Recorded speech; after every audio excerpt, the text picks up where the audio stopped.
ปีคริสต์2525เลินเป็น17วันยามเบอปีใหม่สังเกียนหิง387ปีใหม่ก็ศาสกฤตเรียกลายกว่าเหมือนในจำดีจองหลงวันกัดตรงเวียงตั้งยานเนี่ยเป็นวันปีใหม่เนี่ยแหละเขาจะสุขคำไรว่าถึงมาจะมาสอนย้ำฮอบันเมตตาตราปัดอ่อนตอนนึงตราปีใหม่ว่าจะไหนแหละ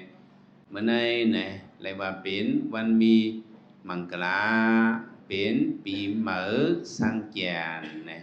ปีใหม่หังก็ปีใหม่สังเกียนสังเกียนนั้นมันเป็นข้อความสันสกฤตเป็นข้อความปาลีเมื่อก่อนนั่นเนาะลูกตีสังกันตานั่นเสร็จแล้วเป็นมาสังกันตานั่นบอกว่าเรียกลายในวัตถกเอาเขาต้องไว้เนาะ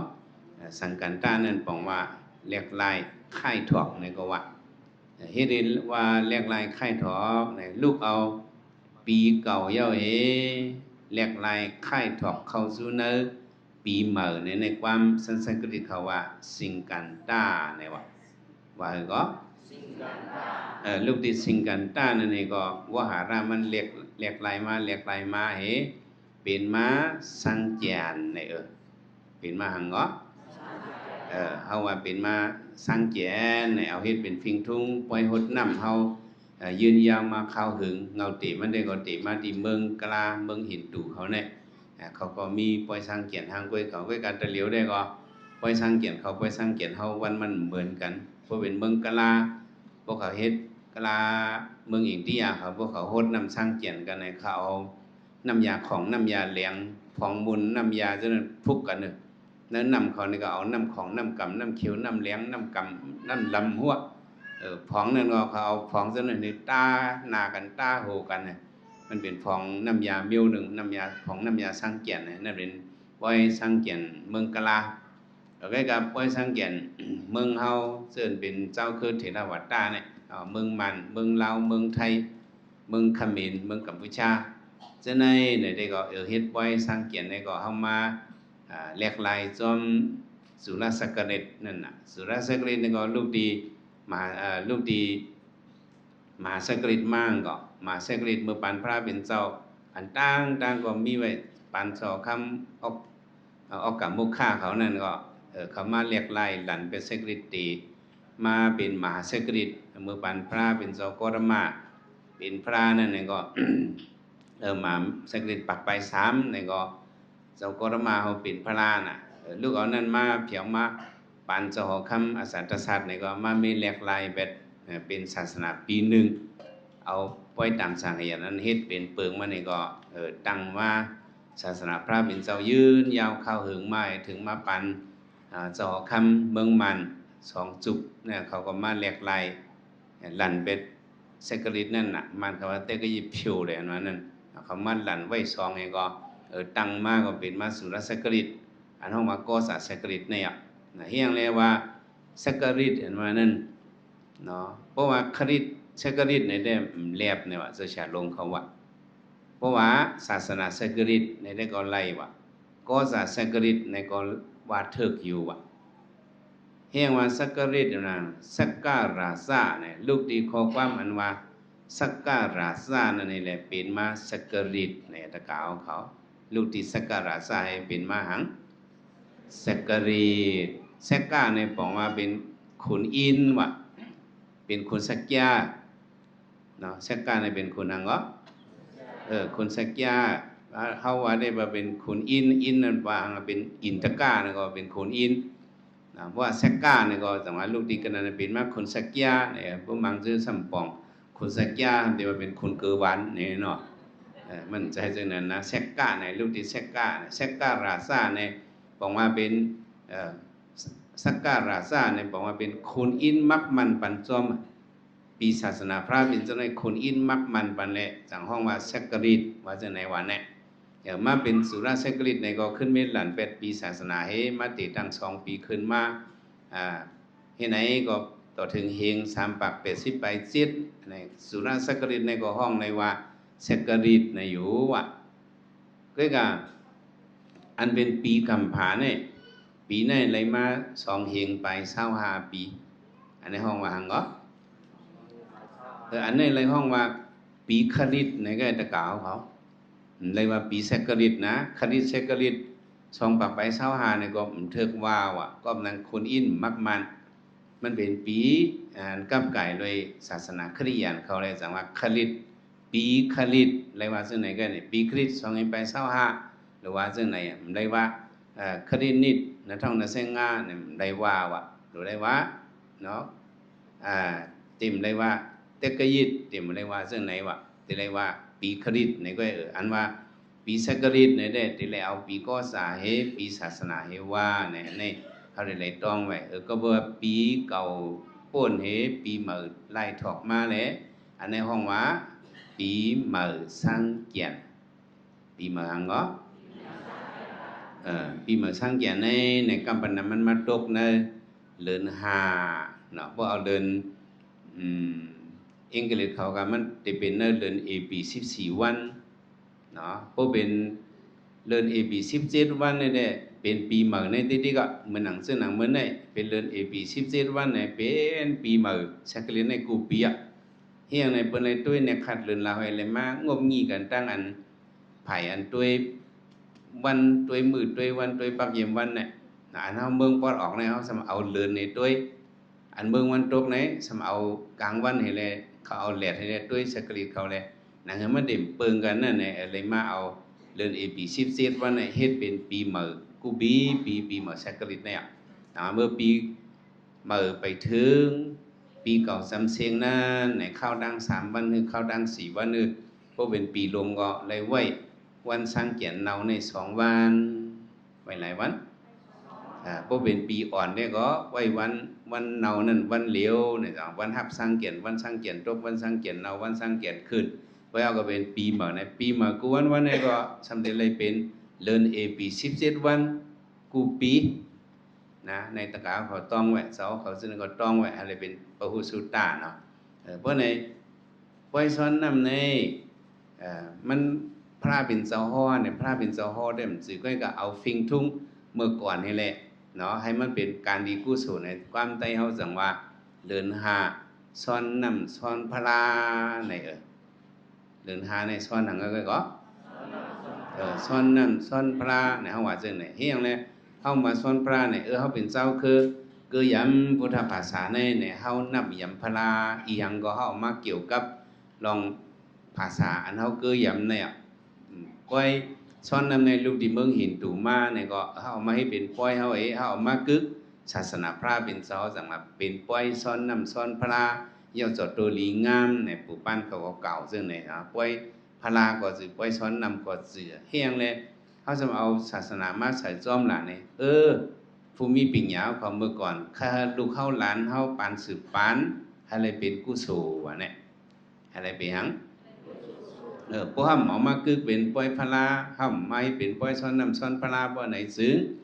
เฮาสำเร็จฮดน้ำมีเกี่ยวล้วนป้นตีเกี่ยวหลอกเกี่ยวลายก็เนี่ยมันได้เป็นเกี่ยวซ้ำโลภะโทสะโมหะมันจังเป็นกุศลแล้วเสียเสาลงเขาเมื่อก่อนพี่น้องปู่หมอนนายยาวเขาเมื่อก่อนว่าเฮ็ดปลาป้อยซ้อนพลาให้แลเนี่ยจ้ะเฮามาเป็นมาป้อยกึกฝิ่งทุ่งเฮาซ้อนน้ำซ้อนพลา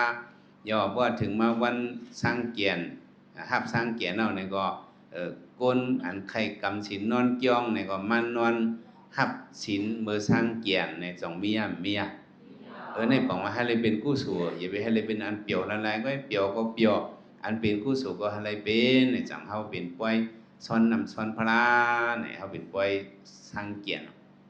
เฮียงเมื่อกี้เฮาจะว่าทำเอามากคือกันตั้งพระเป็นเจ้าหลักเจ้ามากคือศาสนาเฮียงหลักเมื่อกี้เฮาไว้ใครเป็นกุศลนั่นน่ะแต่ก็เอาเขาใครเป็นหยังใครเป็นกุศลพี่น้องใต้เฮาในเฮาหยังก็เฮาลืมพระส่วนเฮาเป็นเจ้าคืออย่างพุทธภาษามาในมือฟังเดิน3โมนนั่นตะกาวเขาสำเฮ็ดจังหลัดตาพระสุดโลจังซ่าตั้งในเฮ็ดบนสุดโลอันนั้นให้ยังทำสุดโลน่ะเข้าเดิน3โมนนั่นมันยาเข้าอันกัดเฮียงความใต้เฮาก็ว่า เลินสามกัดจีจีเนี่ยมันจะว่าก็เลินสามกัดจีจีมาได้หรอเลินสามกัดจีจีเลินสี่กัดเงียนเงียนจังจ้ะเลินสามกัดจีจีเลินสี่กัดเงียนเงียนเลินหามาแค้นหนาในเหี้ยมัวหดนำกันว่ากัดประสันตื่นๆนั่นน่ะเลินหามาแค้นหนาน่ะเป็นไงเลินสามกัดจีจีในพ่อมือกัดจังนั้นน่ะพี่น้องไต้เฮาก็คุกคนวนถึงกลุ่มก้นหมุนเงาพระเป็นเจ้า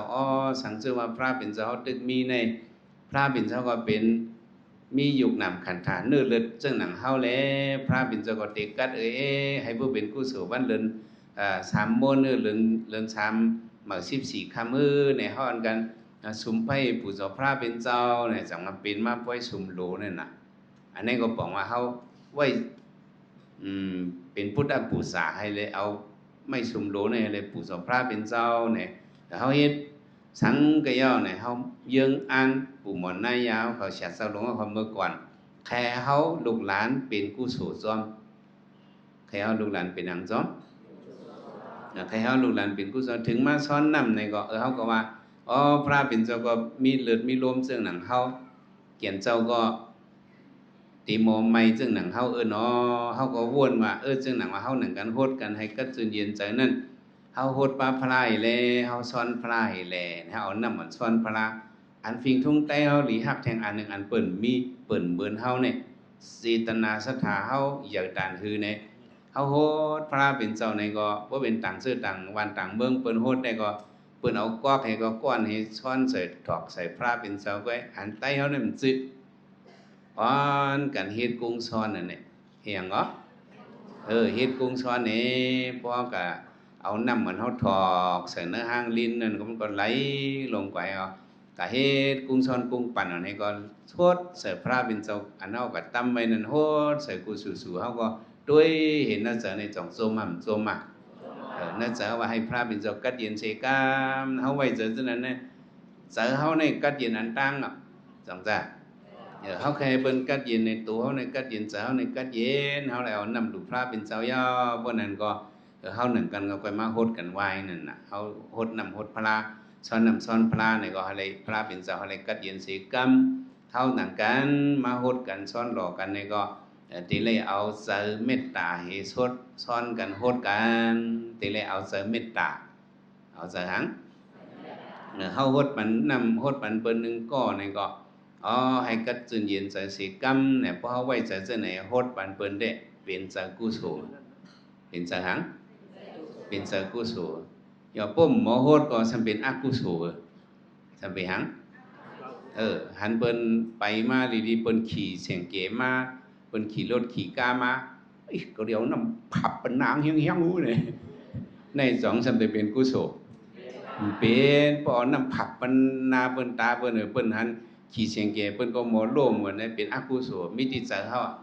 ความใดว่าแสนเปิงมิติใจในว่าแสนเปิงมิติละ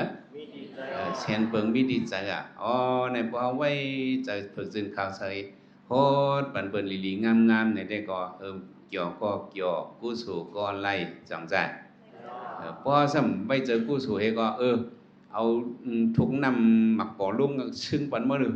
เอาหมกชิดปันนาชิดปันกวนเลยในได้มันบ่เข้มจังจ้ะมีดีใจเฮา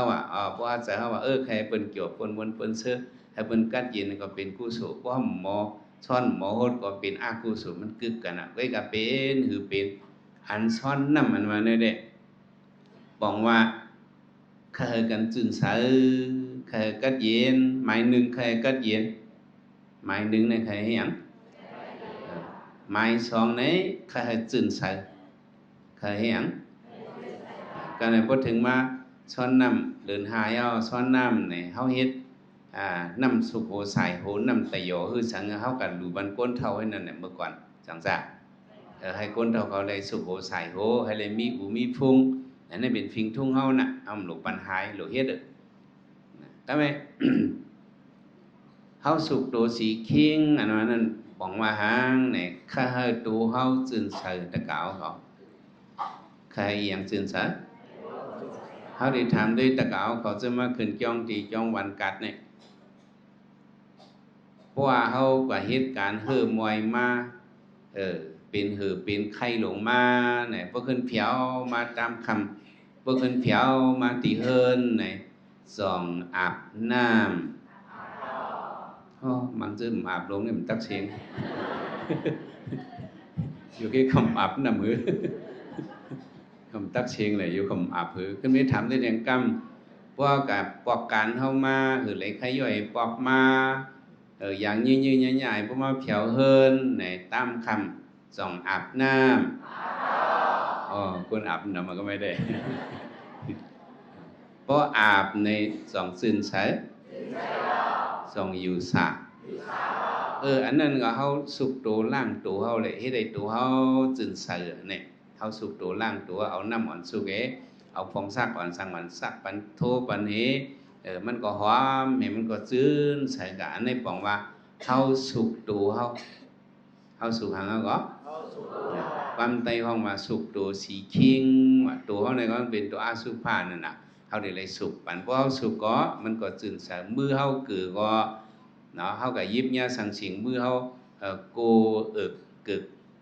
กือลงกว่าเมื่อไหนก็มือเฮานั่นเฮาได้ไว้เฮ็ดไหนเฮาได้สุกว่า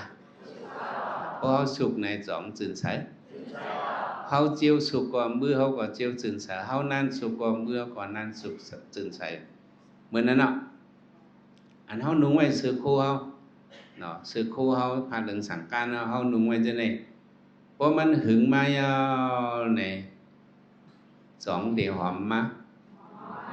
สัมปีหังมาไหมเคียนมาเนาะ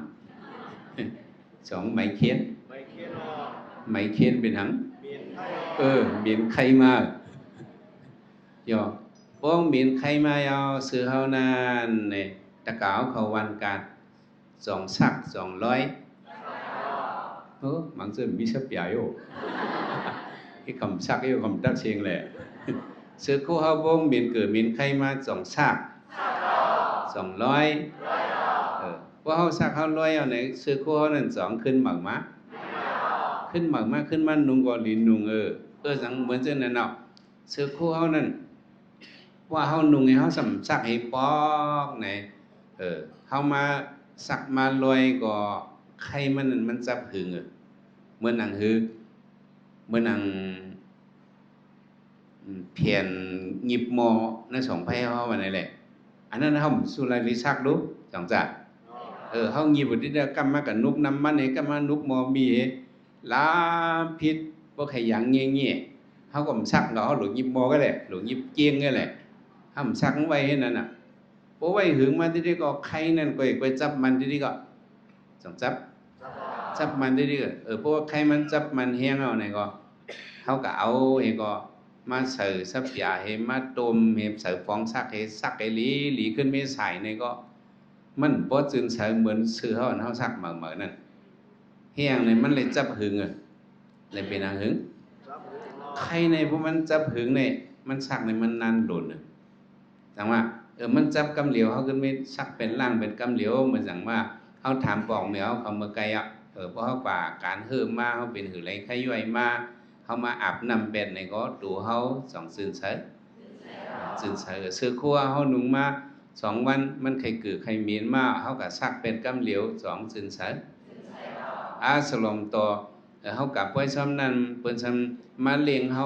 น้ำหวานสลมต่อให้น้ำหวานนั้นซ้ำถังใส่หน้าอกเฮาบ่เหลียงจางหางเฮาก็มาถอดให้ล้างเป็นกำเหลียวในก็แหลงมันก็มันจับมันก็โดนกว่าขึ้นเป็นเสมอขึ้นเนาะจังเป็นก็เบ่หังน่ะก็เบ่เฮาจิ้วซักก็เบ่เฮาจิ้วให้หยังเฮาหลูจิ้วซักเหมือนจังนั้นน่ะเนาะกวนเอาแน่กำน้ำแหน่เฮาหางครึ่งตูได้หมอหางผาหางมันยาวจังซั่นจ้ะปอกเขาแมวเขาอาบน้ำสุกตูสีคิงดีกว่าปล่อยกว่าลามจังได๋ใน2หางครึ่งตูหางครึ่งตูนี่หมอกูก็เนาะกำพ้องให้หางครึ่งตูเขาหางครึ่งตาเขาหางครึ่งซุบเขาย่อมซุบแหลงในหางครึ่งซุบแหละมัน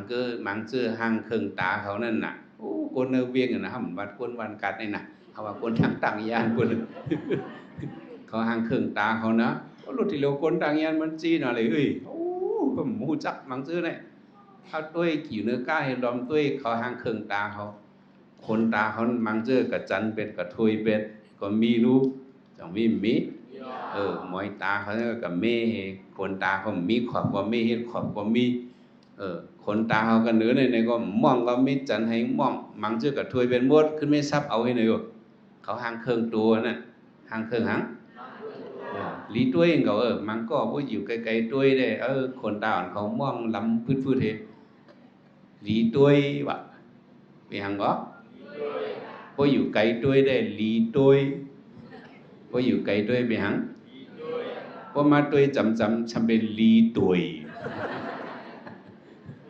vôมีคนตาในđuôiปึ้งเอ็มเท่าไหร่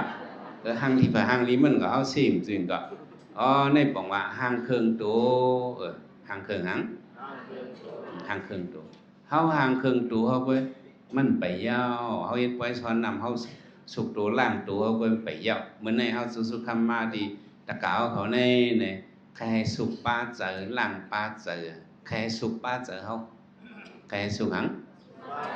ใครสุกเจอเขาใครล่างเจอเขาอันนี้จังว่ากูมันในยาวเขาเมื่อกูบอกก็ใกล้สังลูกสังล้านเลยลูกอ่อนล้านของเขาปกตินอนในไว้พลายจังไกนอนนาในจองเขาสั่งเช่นนั้นนะในมันเป็นความสั่งสอนให้เขาหมอล่างเจอเขาน่ะให้เขาหมอให้หยังให้หมอล่างเจอเขาอยู่น้ำในการก้นเฮิร์นอันว่านั่นเนาะอยู่จอมเจอโลภะโทสะโมหะเฮ็ดเมียวเนี่ยมันหลอดโลภะโทสะโมหะสองหลอดไหล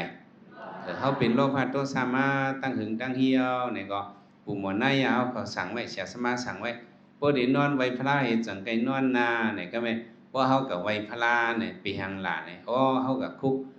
คนว่นถึงกลุ่มก้นหมุนเงาพระตราสังขะพระเป็นเจ้าเนี่ยเกียนเจ้าเป็นกลุ่มอรหัมนั้นมันมีน่ะมันมีมูลไขกิเลสเฮงหานั่นเกียนเจ้า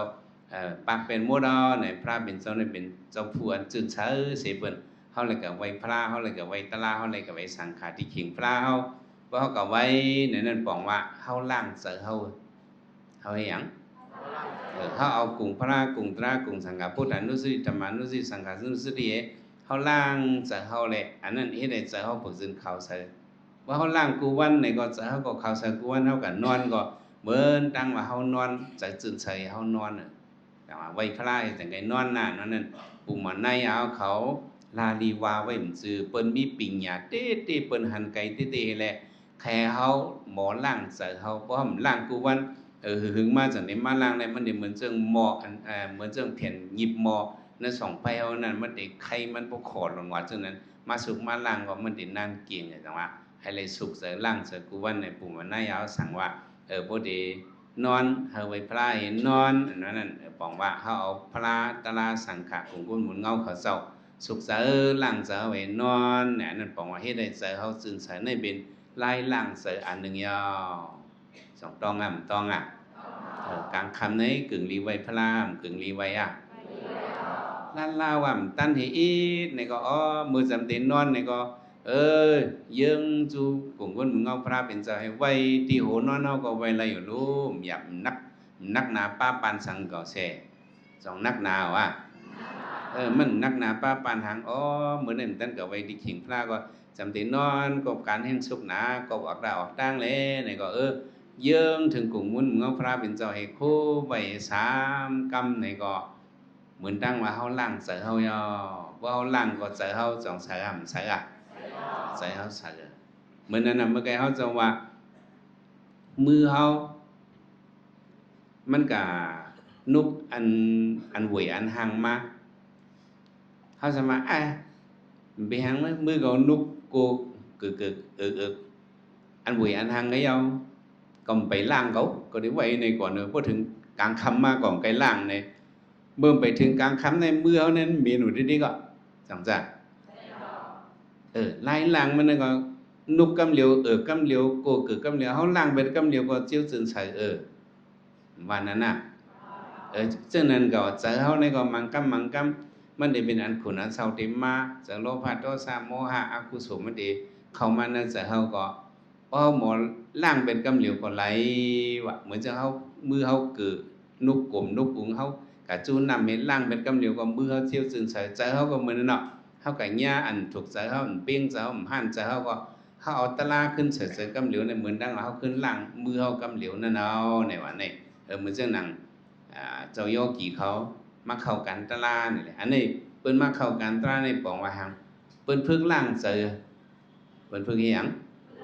พึ่งล่างเจอพึ่งล่างกูวันปอมากำเหลียวล่างกำเหลียวปอมากำเหลียวล่างกำเหลียวเหมือนจังเฮากันนุกกลมกำเหลียวก็เฮาล่างเป็นกำเหลียวเสือกันนุกอันเวอันหางก็เฮากัดเฉินนำให้ก็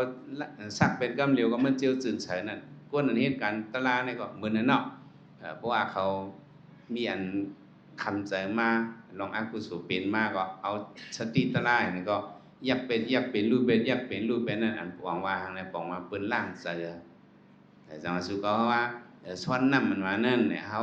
ล่างตัวก้วยหมกาเมื่อในเฮาจะแฉมาว่าได้ให้ล่างป้าเจอเฮาแต่ในล่างปอกเหลียวก้อยห้าเนี่ยจึงเก่านะ1 ปีแน่ๆเฮาหลุดล่างเลยกูวันเฮาอาบน้ำกูวันดูจงอาบว่าเอาอาบกูวันก็อันล่างเสาก็หลุดหันล่างกูวันหลุดล่างกูขิงกูเข้ามือเฮาก็เฮาสุก1 วันหูไหลปอกก็เสาเฮาก็เฮาจะได้ล่าง1 วันก็อันปอกมันเลยว่าจังว่าพระเบญเจ้าในก็ใจเฮาหมอไว้วางเสในอวัดปฏิมอกพระเบญเจ้าห่อมาปั่นเฮาอันนั้นน่ะเฮาหลุดในต้องเฮาเป็นเจ้าคืออย่างพุทธศาสนาหลุดในต้องต่อสู้นั่นเฮาหลุดหมอล่างเสเฮาอันว่าสาสิตาประโยชน์จะบันนำเฮ็ดให้ใจเฮาฝึกซึ่งเขาใส่ในอ่อนกันว่าจอมไหน เงื่งเวการเมิกเงื่งเวการเมิกเลิกเหตุการหลีเลิกเหตุการหลีสีเสือเขากูสีเสือเขากูมันชื่อว่าขี้เสือมันชื่อนะปวดสุกสีเสือเนี่ยน่ะเงื่งเวการเมิกเลิกเหตุการหลีสีเสือเขากูกูสู่คำพระพอมาหนังไหนเฮาหาหลุดจอมไปเงื่งเวการเมิกเลิกเหตุการหลีสีเสือเขากูสู่คำพระพอมาหนังไหนเฮาหาหลุดจอมไปนี่เป็นโอวาทปฏิโมกขพระเป็นเจ้ากูเจ้ากูป้ากูวงมาสังสรวิเนียสตวาในห่อในกูเจ้ากูป้าว่าเนี่ยหมายหนึ่งเนี่ยเงื่องเวการเบิกว่าเงื่องเวการหังการเบิกเมิ่มซึมเซอการนั้นพิสินพิธรรมการนั้นพิจอมศีลหานั่นแนวว่าการเบิกหมาย2เลิกเหตุการณ์ลีว่าเลิกเหตุการณ์หังเลิกเหตุการณ์ลีเนี่ยเป็นทางในการการลีเนี่ยเป็นการกุศลเป็นการหังเหรอ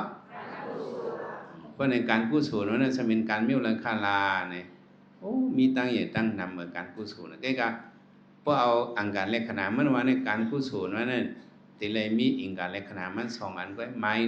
1มีตั้งผิดหมาย1ในการกุศลในมีตั้งผิดว่ามีอย่างเหรอหมาย1เนี่ยมีตั้งผิดหมาย2เนี่ยสัมปันพรลีว่าหมาย2ในปัญหังปันพรลีอันนี้เป็นห้องมาการกุศลการมิวเลยก็หมาย1มีตั้งผิดหมาย2ปันพรลีในเป็นห้องกุศลเพราะเป็นอากุศลสันกัดอันนี้หมาย1มีตั้งผิดหมาย2ปันพรให้อันนี้ห้องว่าอากุศลแต่จังว่าการลีกุศลในหมาย1มีตั้งผิดหมาย2ปันพรลีในการสังเสมามัททัดด้วยการนั้นก็ได้เฮ็ดใน1 2มีตั้งผิด2แต่ปันพรลีเนี่ยเพราะว่าตั้งผิดก็มีบ่ปันพรลีเฮ็ดล่ะเป็นกุศลเมื่อหนังมาเปิ้นมาเพียวดีวันกัดเนี่ยเนาะเปิ้นฮู้เส้นตาสายตั้งเปิ้นมาถามพี่น้องเขาวันกัดเส้นตั้งกว่าไรเลี้ยงกว่าตั้งไรค่าพี่น้องเขาวันกัด2ฮู้เฮาไว้เจอลีเฮ อ๋อมันเคยการลอยเลี้ยงกว่าทั้งในก็แลเนี่ยเฮาจีนี่ปานนั้นน่ะเฮาจีนี่เนี่ยมันแม่นเนาะจังแม่นมันแม่นเนาะก็อันเคยกะอันเฮามันมีทั้งพิษรู้เฮาว่าเฮาจีกว่าทั้งในกว่าลอยเลี้ยงในเป็นอันมันแม่นมันเนาะซ้ำเฮาได้ลาดมันเขาซึ่งนั้นเนี่ยก็ชมีพรลีจังมีเขาซึ่งนั้นก็โจมมาข้างหน้าเนี่ยเขาก็ขอบใจเฮาก็โจมใจก็เฮาก็โจมเนี่ยเฮาก็เลยมึดกันกว่าในมันมีหมาย1มีทั้งพิษหมาย2มีพรลีถามว่าเพิ่นมาถามเฮาตั้งการลอยเลี้ยงกว่าตั้งราคาเนี่ยเขาซึ่งนั้นฮู้มั้งก็ได้ละลิเรียนเขากวางตั้งยันฮู้นี่กวางเลยโหนี่จังพิษนั่นพิษก็ไม่ซ้ำมีพรซ้ำปันพรให้ก็ไม่ปันพรหาปันพรให้ก่อนกว่าก็นั่นถึงลอยเลี้ยงจังจ้ะซ้ำกว่าลงได้มันก็เพียวเพิ่นให้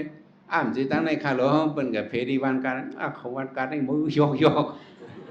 ที่สงมิตาปะเนาะบ่ขึ้นยากันดังปอกมานี่ก็มันเลียบจังจ้ะนี่จ้ะแต่เฮาการลีกุศลมานั่นหมาย1มีทั้งพิษหมาย2มันปันพรดีแนวหลุดต้องไว้เมื่อหนังว่าตะกาวความมากขึ้นการขึ้นจ้องเนี่ยมาหลู่ต้านที่การที่จ้องฟ้องปีใหม่เนี่ยสู่เส้นในการหลู่มาเขาได้ยอบสู่ในสองเพอว่าให้ก็เฮียงว่าเนี่ยมันมีตั้งพิษรู้อันเขาหลู่เขาต้านเนี่ยสองมีเขาจากกล้าบันเปิ้นซ้อนนำในเขาวิทย์เขาตาปลาอันนี้เขาจากกล้าเปิ้นเขาวิทย์เขาลอดช่องอันนี้จากกล้าเปิ้นสองมีตั้งพิษมีผู้ว่าเขาตาปลา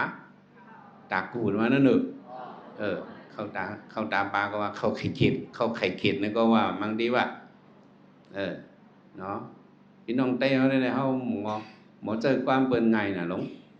เนาะเปิ้นความเองกฤษใน CAKE ในเก๊กนี่มันจะคือหลักจังจ้ะ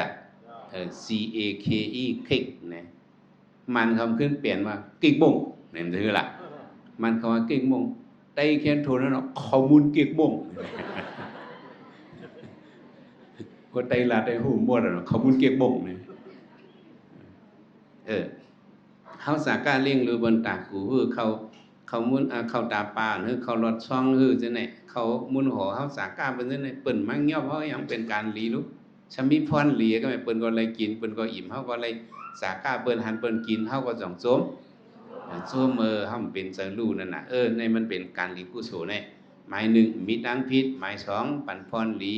ว่าเนาะถ้าขึ้นมีว่าจำแห่งกรรมเงื่องเวการเมิกเลิกเหตุการหลีสีเสอเขากูสู่คำพระพอมาหนังไหนเฮาหาหลุดซ้อมไปนั่นมันเป็นโอวัตตปฏิโมกขพระเป็นเสาสัพพะปัสสะอากรณะกุศลเสาปัสสมะสัสสิตาประโยชน์เป็นอิดัมพุทธนาศาสนานั่นเป็นข้อสั่งสอนพระเป็นเจ้ากูสู่กูป้ากูองว่าชื่อว่าเจ้าก็ธรรมะป้าเหลียวก็ให้สอนอันไหนพระเป็นเจ้าอริมิติอันที่มาก็ที่มาสอนอันไหนก็จะเงื่องเวการเบิกจะเลิกเหตุการณ์หลีจะสีมโนโหจะให้จืนจางสีมโนโหจะให้จืนจางสีจะให้เข้ากูว่านั่นบอกว่าหางเนี่ยเจ้าหนังเฮาลัดกว่าเมื่อเจ้านั่นน่ะเฮาอาบน้ำกูวันนั้นเฮาสุกตัวล่างตัวเฮากุ้มกาเฮาหลู่ไหลสุกใจล่างใจเฮาในใครตะกาวเขาต้องแหวนในเนาะเมื่อในเฮาสมาลัดปันช่างเกียรติว่านั่นเฮาสุกตัวล่างตัวเฮากุ้มไปเย้าอะไรหมอสุกใจเฮาล่างใจเฮาอะไรมีใจฐานหน้าอะไรมีใจศีลอะไรมีใจภาวนาสมถะภาวนามีวาสนาภาวนาว่าไหนก็อันว่าสัสสิตาประโยชน์จะแบบนั้นในคนนั้นเหตุการณ์ภาวนาในบอกว่าเขาสุขใจเขาขึ้นกำเหลียวนั่นเนาะสุขเขาห้านี่ก็อย่าไปลงอย่าไปลืมเฮาอันกันปั่นข้าวยำ5 มนิดอันกันสุขใจล่างใจเฮาอันกันนั่งกรรมฐานนั่งตรา5 มนิดจิมเจ้าสั่งจิมก้นเฮิรนอันกันนั่งตรา5 มนิด